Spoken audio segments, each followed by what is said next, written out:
శ్రీమాత్రే నమ. ఈ వీడియోలో మనం మీనరాశి వారికి జనవరి 1 నుంచి 15వ తారీఖు మధ్యలో జరగబోయే వారఫలాలు పరిశీలించే ప్రయత్నంలో మరి ఈ పక్ష ప్రారంభంలో మీనరాశి వారికి 4 గ్రహాలు దశమ భావం మీద ఉండడం జరిగింది. అలాగే చతుర్థ దశమాధిపతుల మధ్య పరివర్తన. ఈ పరివర్తన కూడా జాతకుడికి మంచి మార్పుని తీసుకురావడం జరుగుతూ ఉంటుంది. అలాగే మరి ఈ రాబోయే 15 రోజుల్లో కూడా గురువు దశమ స్థానంలో ఉంటే ఏ ఫలితం ఇవ్వడం జరుగుతుందో ఆ ఫలితాన్ని జాతకుడు పొందడం జరుగుతూ ఉంటుంది. అంటే ఈ పక్షంలో మీనరాశి వారికి ఉద్యోగపరంగా ఉన్నటువంటి సమస్యలు పరిష్కారం అవుతాయి. అది నూతన ఉద్యోగ ప్రయత్నం కానీ ఆల్రెడీ ఉద్యోగంలో ఉన్నటువంటి ఇబ్బందుల నుంచి కానీ బయటపడడం జరుగుతూ ఉంటుంది. కొన్ని సందర్భాల్లో కంపల్సరీగా ఉద్యోగం మారవలసి రావడం కానీ, కొన్ని డ్యూటీలో మార్పులు, అలాగే వాళ్ళ టైమింగ్స్లో మార్పులు, ప్లేస్లో మార్పులు, వారు చేసే ఉద్యోగాన్ని బట్టి కంపల్సరీగా కొన్ని మార్పులు, కొన్ని ముఖ్యమైన నిర్ణయాలు ఈ పక్షంలో వృత్తిపరంగా రాశి వారికి జరుగుతాయి. అంటే ఇప్పుడు ముఖ్యంగా అష్టమాధిపతి శుక్రుడు దశమ స్థాన సంచారం. దీనివల్ల జాతకుడు ఉద్యోగంలో ఇబ్బందులు ఎదుర్కోవడం, కొన్ని అపవాదాలు అపనిందలు రావడం జరుగుతూ ఉంటుంది. వృత్తిలో స్త్రీల వల్ల సమస్యలు వచ్చే అవకాశం ఉన్నది. ఇక రవి షష్టాధిపతిగా దశమ స్థానంలో వృత్తిలో చాలా నిజాయితీగా, నిక్కచ్చిగా, స్ట్రిక్ట్గా వ్యవహరిస్తారు. అంటే దశమంలో రవి దిగ్బలుడై ఉంటాడు. ఆ కారణం వల్ల ఏంటంటే ప్రభుత్వ సర్వీసులో ఉన్నవాళ్ళు చాలా నిజాయితీగా, స్ట్రిక్ట్గా ఉంటారు. ప్రభుత్వ ఉద్యోగం కొరకు ప్రయత్నం చేస్తున్న వారికి అటువంటి అవకాశాలు రావడం జరుగుతూ ఉంటుంది. ఇక కుజుడు ధన భాగ్యాధిపతిగా దశమ స్థాన సంచారం వల్ల కూడా కుజుడు కూడా దశమలో దిగ్బలుడై ఉంటాడు. మరి ఈ కారణం వల్ల ఏంటంటే జాతకుడు ఏదైనా సైన్యానికి సంబంధించింది కానీ, రక్షణకు సంబంధించింది కానీ, భూములు స్థిరాస్తులకు సంబంధించిన ఉద్యోగాల్లో స్థిరపడాలనుకునే వారికి ఇది మంచి అవకాశం. లేదంటే మీరు ఏదైనా వ్యాపారం నుంచి ఉద్యోగంలోకి మారాలన్నా, ఉద్యోగం నుంచి వ్యాపారంలోకి మారాలన్నా ఇది ఒక అద్భుత అవకాశం అన్నమాట. అంటే ఒక విధంగా భాగ్య రాజ్యాధిపతి యోగం యాక్టివేట్ అయింది. అంటే భాగ్యాధిపతి కుజుడు దశమంలో ఉంటూ దశమాధిపతి గురువుతో వీక్షించడం వల్ల కంప్లీట్గా జాతకుడు వృత్తిలో చేంజెస్ రావడం జరుగుతూ ఉంటుంది. వక్రగమనంలో ఉన్నటువంటి గురువు దశమాన్ని వీక్షించడం కూడా జాతకుడు 2 రకాల ఉద్యోగాలు చేయడానికి కానీ, ఒక ఉద్యోగం నుంచి వేరే ఉద్యోగానికి మారడం కానీ ఈ గ్రహస్థితి మనకి చెప్పడం జరుగుతూ ఉంది. సో ఇక బుధుడు రావడం, సాధారణంగా బుధుడు డ్యూయాలిటీ చెప్తూ ఉంటాడు. 2 రకాల వ్యాపారాలు, 2 రకాల ఉద్యోగాలు, ఈ విధంగా మరి ప్రస్తుతం ఉన్నటువంటి వ్యవహారంతో పాటు కొత్త వ్యవహారాలు స్టార్ట్ అవ్వడం జరుగుతూ ఉంటుంది. బట్ ఏదైనా వృత్తిపరంగా చాలా బిజీగా ఉంటారు. 1-2 చోట్ల మీ వృత్తి వ్యాపారాలు నిర్వహిస్తూ ఉంటారు. ఏదో అవకాశం మీకు రావడం జరుగుతూ ఉంటుంది. ఏదైనా వృత్తిలో చాలా స్ట్రిక్ట్గా, నిజాయితీగా, ధైర్యంగా ముందుకు వెళ్ళడానికి అవకాశం ఉంది. ఇవన్నీ బాగున్నప్పటికి కూడా లగ్నం అందే ఉన్నటువంటి శని భగవానుడు మిమ్మల్ని చాలా నిరాశపరుస్తూ ఉంటాడు, నిరుత్సాహపరుస్తూ ఉంటాడు. ఏదో ఇప్పుడు వీడు వచ్చేటంటే వీడికి మనం ఏం చేసి పెడతాం, లేదంటే ఈ ఉద్యోగం ఎవడు చేస్తాడు, వాడి కింద ఎవడు చేస్తాడు, ఇలా ఏదో ఒక వంక పెట్టుకుంటూ వచ్చిన అవకాశాలని వదులుకోవడం జరుగుతూ ఉంటుంది. నేను ఈ టైం వరకే పనిచేస్తాను, ఇక్కడికే ఈ టైంలోనే వస్తాను, ఇక్కడైతేనే ఉద్యోగం చేస్తాను, ఇలాంటి మాటలతో, ఇలాంటి ఆలోచనలతో జాతకుడు వచ్చిన అవకాశాలని పోగొట్టుకోవడం జరుగుతూ ఉంటుంది.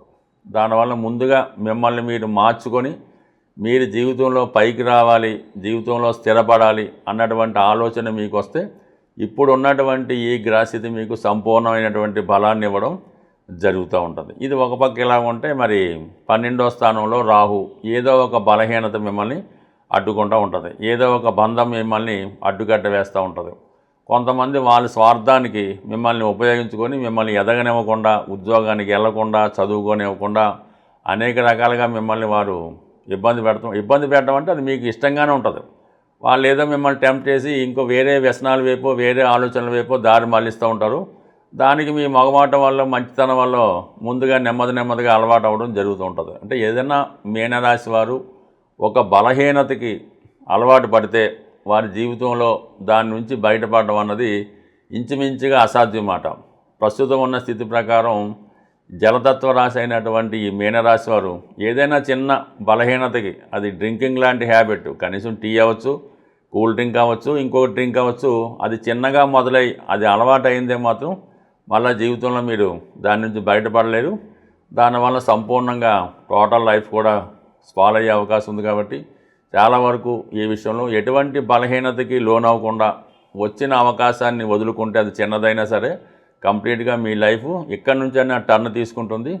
ఇంకా ఇదే పద్ధతి కొనసాగిస్తే మాత్రం ఇంతకన్నా మంచి అవకాశం ఫ్యూచర్లో రాకపోవచ్చు. గోచార రీత్యా మీరున్నటువంటి రాశికి గ్రహాలు అనుకూలంగా వచ్చినప్పటికీ కూడా మీ జన్మజాతకంలో దశలు అంతర్దశలు అనుకూలంగా ఉన్నప్పటికీ కూడా ప్రధానమైనటువంటి విషయాల్లో మరి ఇప్పుడు ఉద్యోగం అలాగే వివాహం, ఈ రెండు అవకాశం రావటం లేదు. ఉద్యోగం రావటం లేదు, వివాహం జరగటం లేదు. వివాహపరమైన సమస్యలు మీకు ఉన్నాయంటే కంప్లీట్గా మీరు నివసిస్తున్నటువంటి గృహంలో కానీ, మీకు అంటే ఓనర్షిప్ కలిగినటువంటి గృహంలో కానీ వాస్తుపరమైనటువంటి దోషాలు మిమ్మల్ని ఇబ్బంది పెడుతున్నాయని చెప్పచ్చు. ఉదాహరణకి నైరుతి భాగంలో దక్షిణ నైరుతి కానీ పడమర నైరుతి కానీ దోషం ఉన్నప్పుడు మీరు అర్హత కలిగి ఉన్నప్పటికీ కూడా ఉద్యోగాన్ని సంపాదించలేకపోతూ ఉంటారు. ఎందుకంటే అక్కడ ఈ దక్షిణ నైరుతిలో అంటే కుజుడు రాహు ప్రభావం, పశ్చిమ నైరుతి అంటే శని రాహు ప్రభావం. ఈ ప్రభావం వల్ల ఒకప్పుడు మంచి ఉద్యోగం ఉండి సడన్గా పోగొట్టుకొని మళ్ళీ అటువంటి ఉద్యోగాన్ని పొందలేకపోవడం, అర్హత ఉన్నా కూడా ఉద్యోగాన్ని పొందలేకపోవడం జరుగుతూ ఉంటుంది. ఇది ఒక ఎత్తు అయితే, మీ కుటుంబంలో మీరు ఆ కుటుంబంలో ఒక వ్యక్తి అయి ఉంటే మీ కుటుంబ పెద్దల చేత వాళ్ళు తరచూ మిమ్మల్ని విమర్శించడం, ఇబ్బంది పెట్టడం కూడా జరుగుతూ ఉంటుంది. అంటే మీకు ఆ కుటుంబంలో తల్లిదండ్రులతో కానీ తల్లి కొడుకులతో కానీ సరైనటువంటి సత్సంబంధం లేకపోవడం, ఈ కావాలనే ఈ జాతకుడు ఉద్యోగానికి వెళ్లకుండా ఇబ్బంది పెడుతూ ఉంటాడు. అది ముందుగా ఆ నైరుతి దోషాల్ని మీరు సరి చేసుకుంటే, అంటే నైరుతి పెరగడం కానీ నైరుతిలో గోతులు కానీ అనేక రకాలుగా ఉంటాయి. దాన్ని సరి చేసుకుంటే తల్లి కొడుకుల మధ్య తండ్రి కొడుకుల మధ్య సత్సంబంధాలు ఏర్పడి జాతకుడు ఉద్యోగ ప్రయత్నం చేయడం జరుగుతూ ఉంటుంది. అలాగే వాయువు దిశలో ఉత్తర వాయువు ప్రాబ్లం ఉంటే ఆ కుటుంబంలో వివాహం అన్నది ఆలస్యం అవుతూ ఉంటుంది.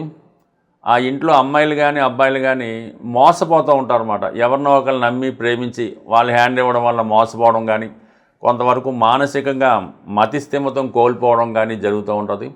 లేదంటే వ్యాపారంలో ఉన్నవాళ్ళు పెద్ద మొత్తంలో ధనం ఒక అప్పు ఇవ్వడం వల్ల కానీ సూటీ పెట్టడం వల్ల కానీ నష్టపోవడం జరుగుతూ ఉంటుంది. అంటే ఇక్కడ ఈ ఉత్తర వాయువు అంటే మనకి బుధుడు చంద్రుడు ప్రభావం చూపుతూ ఉంటుంది. ఈ జన్మజాతకంలో బుధుడు చంద్రుడు కలిసినా కూడా వాళ్ళు చిన్నప్పటి నుంచే డబ్బు సంపాదించాలనే ఆసక్తితో ఎక్కువ ధనం సంపాదించి ఎవరో ఒకరు నమ్మి మొత్తం మోసపోతూ ఉంటారు. చిన్న వయసులోనే ప్రేమలో పడి మోసపోవడం జరుగుతుంటుంది. శృంగారపరమైనటువంటి ఆలోచనలు ఎక్కువగా ఉండడం వల్ల ఒక విధంగా చిన్నప్పుడే వాళ్ళు ఇతరుల యొక్క దీనికి మోసానికి గురై ఈ విధంగా వారు కోల్పోవడం జరుగుతూ ఉంటుంది. ఈ విధంగా కంప్లీట్గా ఈ గృహంలో ప్రతి దిక్కుకి మీ జాతకంలో ప్రతి గ్రహానికి సంబంధం ఉంటుంది. మరి ఆ దిక్కు అంటే ఒకవేళ తూర్పాగ్నేయం ఇబ్బంది పడింది, మీ జాతకంలో శుక్రుడు కారకత్వాలు ఇబ్బంది పెడుతుంటాయి.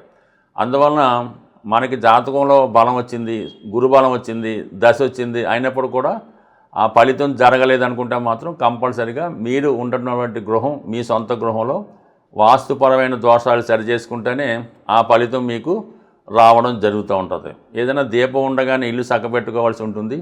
ఆ దశ వచ్చినప్పుడు దశమానికి సంబంధించిన దశ వచ్చింది, ఆ దశలో ఉద్యోగం రావట్లేదు, గృహంలో ఉన్నటువంటి వాస్తు ప్రాబ్లం సరి చేసుకుంటే ఉద్యోగం రావచ్చు.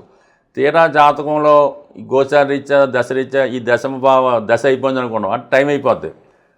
అప్పుడు వాస్తు సరి చేసుకున్నా కూడా లాభం ఉండదు. కాబట్టి ఏదైనా జీవితంలో తొందరగా సెటిల్ అవ్వాలంటే కంప్లీట్గా గృహాన్ని కూడా మనం పరిశీలించుకొని సరి చేసుకుంటేనే జీవితంలో మీరు సెటిల్ అవ్వడం జరుగుతూ ఉంటుంది. బట్ ఏదైనా నమ్మినా నమ్మకపోయినా వాస్తు యొక్క ప్రభావం ప్రతి ఒక్కరి జీవితంలో, ఆ కుటుంబంలో ప్రతి ఒక్కరి మీద ఉండే అవకాశం ఉంటుంది. స్వస్తి.